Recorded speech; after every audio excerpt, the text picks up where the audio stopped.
Welcome back to From the Chairman's Desk. Good to be with you this afternoon. We've got a very special program for you today. Last week or this week, on Tuesday night, we had the National Night Out for our kids, and the elders too was out. So we're going to have Miss Wanda Kay, who's in charge of the youth services, which our youth service department sponsored that program. Now, the second part of the program, we're going to be talking about this stimulus money. Now, it's easy to say we got $4.7 million. Then on the second round of stimulus funding, we got $4 million. But I want you to understand how and why we received $8.7 million. As far as I know, we've received more of the stimulus money than any other Indian tribe in the United States. And I want you to understand how that happened. But before we get into today's program, I really want to talk to you about a couple of things. Number one, since the appointment and the confirmation by the Tribal Council, we now have 5 Supreme Court justices. The retired Superior Court Judge Gary Locklear was nominated and accepted by the Tribal Council. So we have a 5 on the Supreme Court, that's what the Constitution calls for. Now, there's been a debate. Do you really have to have 5? And we had 4 for a long time. It's just hard to get a lawyer to serve on our Supreme Court because sometimes it gets controversial with the cases we have. They don't want to hurt their business. I don't blame them. So thank God Judge Gary Locklear retired, and now he's a full-fledged member of our Supreme Court. Now, with that being said, here's what I want to talk to you today about. If you go to Lumbee-Tribe.com, you can find every ordinances or every law this government has ever passed that's in effect. Okay, you've got your Constitution, then the Tribal Council, they make laws, which they call ordinances. And I don't know why we call them ordinances, since the government should be called statutes, but that's for another day. So what I want you to do, I want you to go to Lumbee-Tribe.com. I want you to look at every ordinance that's on that website. I want you to read them thoroughly and make sure you understand the consequences of all of these laws that's on the book.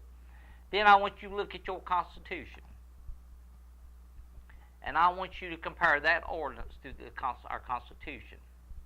And I want you to be satisfied that that ordinance or that law is in harmony with our Constitution of the Lumbee Nation. Okay? So I want you to read the ordinances. Then I want you to read the Constitution and make sure that what we have done here in the last 9 years has been in accordance with that Constitution. Now, if you have a concern that say, hey there, Chairman, this ordinance here I don't think will stand a constitutional test. Well, let's test it. Since we've got 5 senior judges. Now, how do you do that? Well, it should have on, I'm not sure about this, but it should have on the website a petition form. But if you don't, you can call Miss Tammy Maney right here at the office at 521-7861. She's the correspondence between the government and the Supreme Court. So if you want the paperwork to fill out, or the petition, to file a petition to the Supreme Court, just get it off the website, fill it out. If you don't have the ability to do that, or the capacity to do that, just come in and get one. Now, once you fill it out, you bring it back to Miss Tammy Manor, and she will turn it over to our Chief Supreme Court Justice, and that's Mr. Henry Ward Oxenine. Now, what Mr. Oxenine will do, he, according to their rules, he will bring all our Supreme Court justices together, and they will make a decision whether they want to hear your petition or not. You understand what I'm saying? It's up to them whether they want to hear your concern or not. Because we got to understand that the Supreme Court is the final place we can go to. That is the final branch of this government that whatever they say is the end. You get in a debate and you keep debating. Somebody is going to finally say, when's enough? Okay, once you go to the Supreme Court, and what decision they make, that's the end of it. The as far as the Lumbee government is concerned, that's the end of it, because that's their power, that's their job, that's what our Constitution gives them the authority to do. But I know some of these ordinances might be controversial, and I only have a few more months. So, and I know this is something the next chairman probably wouldn't address, but let's go ahead and put it on the table now. And if you need help doing anything about these or knowing what my interpretation, hey, call me. I'll give you my interpretation. Might not be the right interpretation, might not be what you want to hear, but I'll certainly give it to you. But again, if you want to make this government the best it can be, you've got to get involved.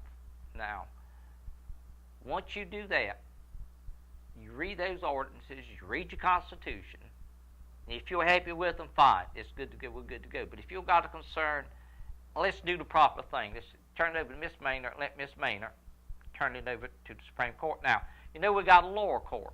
Well, the lower court doesn't have the power or the authority to address constitutional concerns. This whole thing our Supreme Court does is address constitutional concerns. Now, your lower court, basically what they do is administrative matters like you'll turn down for housing services or tribe enrollment or the injury department. You would go to them for those type issues. But our Supreme Court only is going to deal with the constitutional concerns. So I just wanted to make you aware of the process. If you know of an ordinance you don't agree with, you certainly have the right to challenge it before the Supreme Court. And any way this administration or the tribal council can help you, because listen, we're all in this together. At the end of the day, we want to make sure we're doing the right thing for the Lumbee people. We need to be here helping our people and not hindering our people. And with that said, we'll take a short break and we'll be right back from the chairman's desk.